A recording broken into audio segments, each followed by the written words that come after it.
10 minutes? 10 minutes, gentlemen. Oh, dear. Mr. Ted not in yet? Not yet. Important business to consume, no doubt. No doubt. Mr. Shakespeare says to break a leg, sir. Break a leg 100 times, sir. Thank you, lad. Mr. Shakespeare says break a leg. Not bloody likely with this turkey of a play. Damn that, Ted. Where is that stupid Claude? Never speak ill of the absent. Jack, what are you doing here? Where's our Teddy? Our Teddy's puking his guts out in a bucket in the alley. So I'm your sweetheart for tonight. Oh, well, that won't do. That won't do at all. Oh, no insult intended, but, well, we need a slim young boy is what we need here. Well, me is what you got. I'm the only one what knows the lines besides Teddy, and Teddy is near death from poisoned fish. Oh, great God, you're too thick in the waist to be me sweetheart. And you're too long in the tooth to be mine. But there you bloody have it. It's me or nobody. God help us. Well, it's you, then. Well, get a move on, Jackie boy. We go on in 10, no less. We got plenty of time. It's a masterful cock-up out there. It's always a cock-up out there. What now? The creditors was lined up like executioners.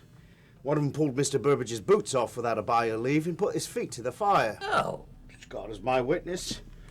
Just as I were passing by, the stench of burning flesh you would not believe. That's a bad omen for a premiere performance. It's a bad omen for Mr. Burbage's feet is what it is. Well, do we go on or what? Oh, we're going on all right. Here, lad, bring me some soap and a razor. Right away, sir. So then the Queen comes by, holding hands with our Mr. Shakespeare, just as cosy as can be, and says, "Ew, what is this? What is this?" The villain lets go of Mr. Burbage's feet, what was just beginning to sizzle, and he says to the Queen without so much as a bow or a scrape, "Oh, Mr. Burbage here owes me 2 months' wages for me men." So the Queen says to her guard, "Take care of it." So the guard throws the villain a purse full of coins. And then the Queen gets up just as grand as you please and says, "Oh, the show must go on." The show must go on. I like that sentiment. God save the Queen. God save her. There you are, sir. Thanks, lad. Thank you, sir. She do like a good play, the Queen. Why, only last week during that Danish play, she went off beside herself at the ending. She come backstage, she did herself. She says to me, "Hamlet," she says, "die again." I had to die 3 times before she was satisfied. Fancy that. And just what do that mean? When I peeked behind the curtains during the play, she were fast asleep is what that means. No. Yes, she were, and that ninny Lord Essex were in a coma. He was so fast asleep. Oh, well, I'd be in a coma, too, if I had to go home and top the bloody Queen to sing for me supper. Here, boy. Now there you're getting into politics when you say a thing like that. An actor would do well to stay out of politics if he wants to keep his head. Asleep, you say, throughout Hamlet? Only when you said your long speeches. During them, the Queen were out cold like a mackerel. The sweeping, sir. They'll kill me if this rubbish. She slept through me soliloquies? Like a newborn. I've sworn she were transfixed. No, she were in a stupor. Ah, well, she loved me Macbeth. Oh, yes, that she did. Macbeth now, that's another story. Lightning and thunder and witches and ghosts. And me kilt with no underclothes. That was a fair treat for the Queen, let me tell you. There you are, sir. Thank you, lad. And she loved you too, Jackie boy. Out, damned spot. Aye, that were a moment to savor. Oh, yes it were. The Queen came near to faint on that one, she did. So did the rest of them. Silly swaps. Thought I were bleeding real blood from me palms. The million die, it fools them every time. God bless them, yes it do. You know, if the truth is to tell, the audience be such an arse. Beat on a piece of tin, they think it's thunder. Strike a piece of flint, they think it's lightning. Give them fake kisses, fake blood, fake swords. Let the dead rise up for the curtain call and they still be cheering and crying like it were real. They'd be so gullible, Jackie boy, sometimes I'm ashamed. Why, it's like taking candy from a babe in swaddling clothes. But then again, where would we be without them? Nowhere. We must needs have an audience, or else why put on a play at all? Exactly. And we must needs have a playwright, too, I suppose. Tell us what to say. Although, sometimes I wonder if we couldn't do just as well without him. I'll second that. You've got to hand it to our Mr. Shakespeare, though. He do write a pretty decent play. For a drunk.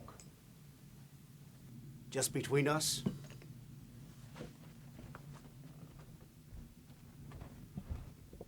I had a talk with him the other night. I spoke with him, gentle but firm, and I told him, acted the playwright, what he needed to do over that Hamlet thing. Oh, since I am the lead in that particular entertainment, I think you should let me in on what you had to say. Nothing to affect you, Freddie, me boy. That would be out of my place entirely. Could use an hand here, lad. Nevertheless, Sunshine, what did you say? First and foremost, and I'm sure you'll agree, I told him to get rid of that twit, the girl what goes mad. Ophelia? That's the one. Right away, sir. She has some nice lines, the girl. Ruse for remembrance. Lovely words, to be ashamed to lose them. Exactly my point to Mr. Will entirely. I said to him, give over that poor silly girl's lines to Hamlet's mum. She's the one who can make most of them, I said. You want Gertrude to say rue is for remembrance? In a word. That's your part, isn't it, Gertrude? It is, yes, it is. And what did Mr. Will say to that masterful notion? He said, but Jack, he said, Gertrude ain't a mad woman. I said, well, make her mad, Mr. Will. You be the writer, so make her mad. And I remembered him when I was the missus in Macbeth. And I said to him I was very, very mad in that one. And he agreed. Very, very mad is what he said. If only our playwrights would listen to our actors, we'd have better plays, right? Couldn't have put it nicer. And then I said to him, Will, I said, this Hamlet character's a bit morose and devilish, melancholy. We can do with a nip of livening up, I said. Wait a minute. There I draw the line. I will not have me Prince of Denmark livened up. That'll do it, lad.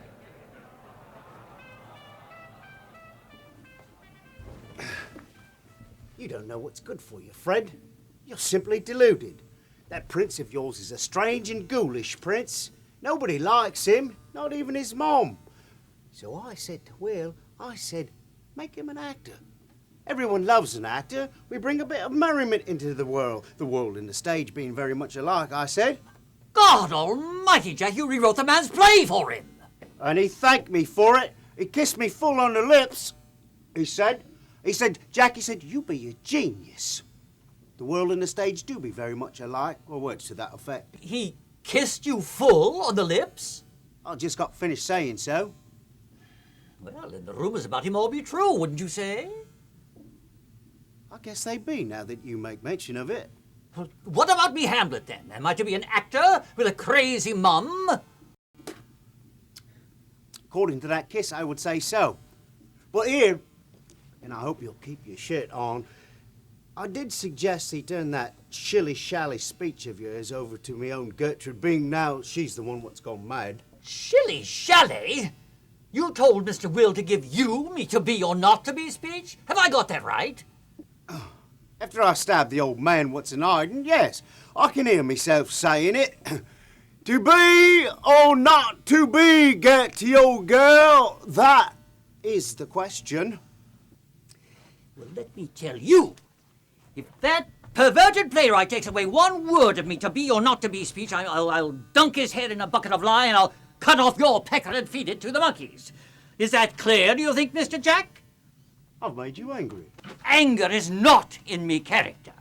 But writing Mr. Will's plays for him, stealing me best lines and me stabbings, next you'll be wanting to play the men and write the plays, and then where will we be, Mr. Jack? In a state of chaos is the answer. Turning over the divine order of the universe is where we'll be. I was just wanting an extra speech or two, maybe a bit of soul play. Oh, is that just? Well, let me tell you where that leads, Mr. Jocko. In this life, we don't change places. We got to know our place. We can't become something what we is not. Start believing you're somebody else, and pretty soon you'll start believing you're the Queen. God forbid. Settle down, Jack.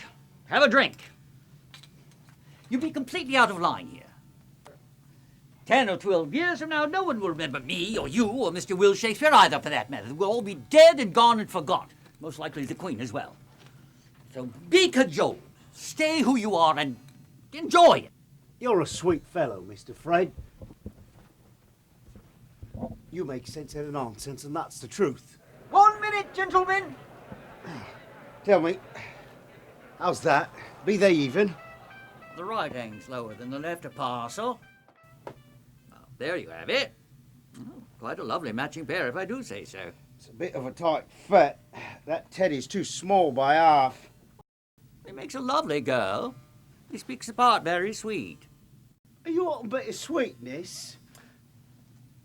Is your hat, me darling, in what cherry? Now, that's better. Now you're quite the dashing gent.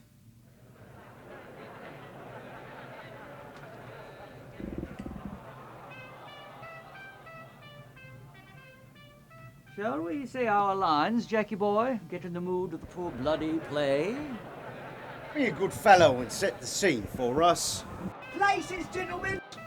Places, gentlemen! Places!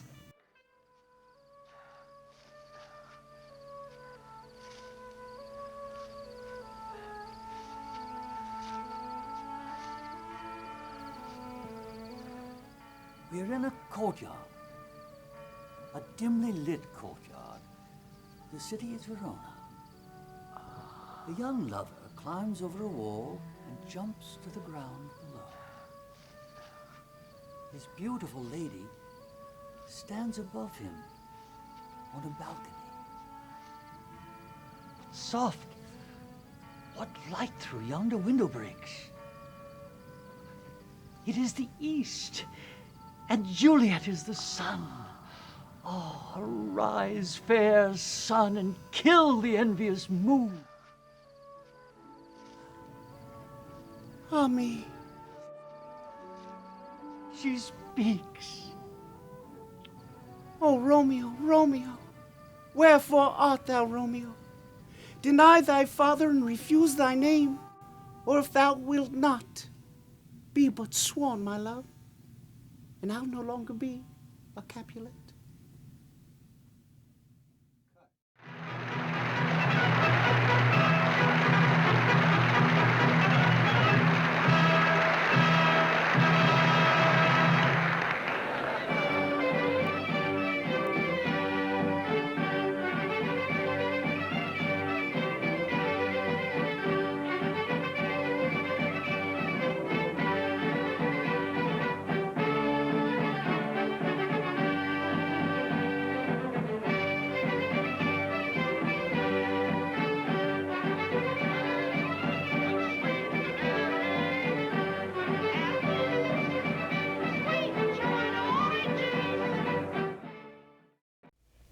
I'm here with Lucille Lichtblau, as promised.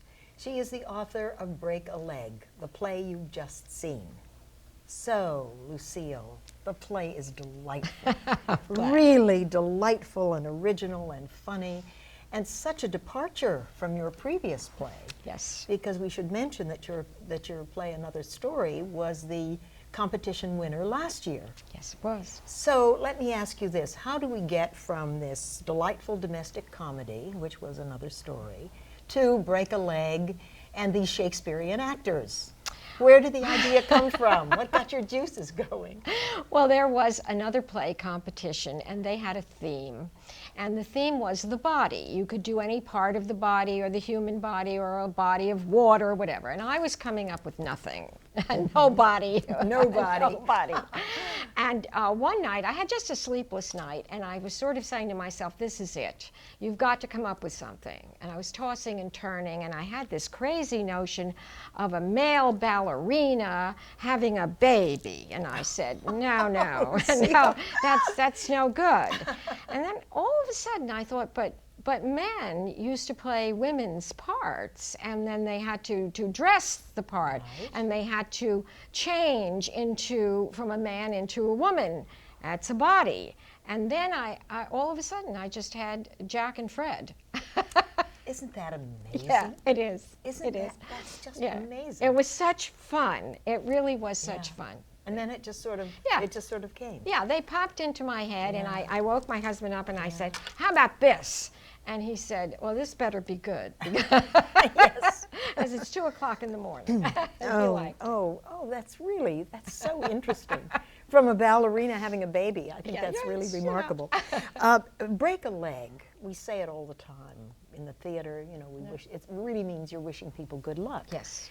But the genesis of it, originally, it really comes from a period of this play. Yes. Tell us about it. Well, break a leg means to curtsy, to have a lot of bows at the end of your performance. If you had a lot of bows and a lot of curtsies, you had given a terrific performance. And so that's why they say break a leg, because when you bow, you break. Are breaking your You're leg. breaking, you're moving and bending your leg. Yeah. That's it. Let me ask you this. I know what my reaction is, but I'm very curious as to what your reaction is to the production that New Playwrights has given Break a Leg. Oh, I started to cry the minute the music came on and the Old Globe Theater is shown and the noise of the people in the stalls. It was so marvelous, and there are these two actors in there, you know, just the way I imagined them in their little hideaway, getting dressed, and there's all this life going on outside, and the music. Yeah. And I just started to cry. It was wonderful. Well, they just did a phenomenal job. Fabulous, fabulous I just think the job. director, Norman Hall, and the actors, Charles Wagner and Don Julin, the production, you know, as you said, the music, the costumes. I think it must have been, you said you cried, so it must be very, very satisfying. It was thrilling. It was absolutely thrilling to me to see this. I have, you know, I write for the stage mostly, and this is film, and then all of a sudden I started to think, gee, Yeah. maybe you should do that. Yeah. I liked it. Oh, I Yeah. really Well, liked it. you know, it's really great that you write the play. You're the original creative artist, and then the interpretive artists take over, and they really do everything to fulfill it. Yes. And sometimes go beyond. That's really my next question. Did you see things in it or get Yes. ideas that maybe you didn't have originally? Yes, I did. I saw such a complete differentiation between Jack and Fred. I wasn't sure about that in my own mind. They were kind of two parts of the same voice, and here they were, two different people playing in entirely different ways, and I could see them much more clearly. And they were two distinctly different people, and different people from the way I imagined them. Okay. You know, that's the way it is. Yeah. Well, that's what's so wonderful about it, Yeah, really. yeah. You said when we talked, you were talking about another story, but I suspect it pertains to Break a Leg, that it's been a very nurturing experience for you as a playwright. Tell us about that. Yes, you see, when you are writing, you're all by yourself. You're in your den or your office or wherever you are with your yellow pad, and you're all by yourself. And then you send these things out, and you get rejections. I mean, you do. Yes, yes. There are a lot Alas, of- alas, you do. Alas and alack. And then when there's a group that really reaches out to people who are starting out. I mean, where do you start when you write a play? Right. You know, you're not going to just write a play and get it put on Broadway. This is a nurturing place. This is a place that says, you write us something that's good, and we're going to give it a great production. Yeah. And that's what they do. Yeah. This is not just some slap together thing. This is the way you've always dreamt it would be. Right. And that's nurturing. Oh, it is Yeah, indeed. it is. It really really gives is. you a sense of being a playwright. Oh, it You know, does. I It think it's does. terrific. The last time you were here, we talked about the many phases of your life. Well, it was really interesting as a playwriting student at the Yale School of Drama, and then you got married and had a family, and then you became a therapist, and then you were no longer a therapist, you retired, and you began acting and writing. Yes. Now, writing seems to Yeah. have taken over. Yeah, it has. Is that because of this experience, or are you not so interested in acting? What's the Well, reason? when you see work done in the way this is done, it's sort of addictive. You want to see more of it, Yeah. and you want to do more of it. And that's what I meant by this being so nurturing. This leads you into doing more. And so I've really done much more writing than acting. I've done a little acting, but this is where I really get a thrill. I love it. Yeah. Well, the nurturing also, I would think, is something that gives you confidence. Yes. I mean, to be accepted in a competition, we get dozens and dozens and dozens of scripts. To be selected and then to have this done with a work of yours, I would think would give you wonderful confidence. Oh, it does, absolutely. And you need that because you have to balance all the rest. Yeah, oh, you certainly do. But now you're up to other things. Yes, You're I doing am. other things. Tell us about Yes. it. I've written a full-length play, and I'm sending it around. In fact, I have sent it to many places. And I'm getting good responses on it. I think eventually somebody's going to do it because it has kind of just missed in a few very nice places. And so I think I will live to see this work done, and I'm proud of it. A two-person play called Ruthie and Flo, and I really am fond of it. Yeah. Excellent, Yeah. excellent. Well, that's a departure. Yes, it is. Because it's been mostly one-act Yes, plays. yes, And I that's think how I you have some started. one-act plays that are going to be done shortly. You want Yes, to tell us about yes, those? they're going to do an evening of 5 of my one-act plays at a place called Polaris North in New York City. It's a cooperative of actors and writers and directors, and they've been really, again, very kind, very nurturing to me, and so they're going to do 4 performances of these 5 plays, and that's very, very exciting. I'm just thrilled about that. Yeah. Oh, that's great. 5 of your one-act Yes, plays. yes, it's going to be a full Oh, evening. I think that's terrific. Yeah. You know, I was going to ask the full-length play that you've written. Yeah. Now that's sort of a different milieu. I mean, you really send that to different people. Have you Yes. tried? Are you doing regional theaters? Are Yes.